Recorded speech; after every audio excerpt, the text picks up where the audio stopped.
আলহামদুলিল্লাহ, সমস্ত প্রশংসা মহান রব্বুল আলমিনের জন্য। আমিরুল মুমিনিন আলী বিন আবু তালেব রাসূল সাল্লাল্লাহু আলাইহি সাল্লামের চাচাতো ভাই ছিলেন।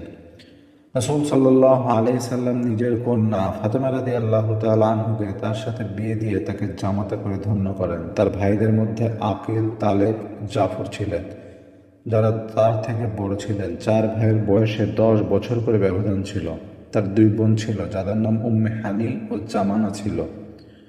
আলী রাদিয়াল্লাহু তাআলা আনহু ইসলামের চতুর্থ খলিফা। তিনি 10 বছর বয়সে ইসলাম গ্রহণ করেন এবং কিশোরদের মধ্যে তিনি সর্বপ্রথম ইসলাম গ্রহণ করেন।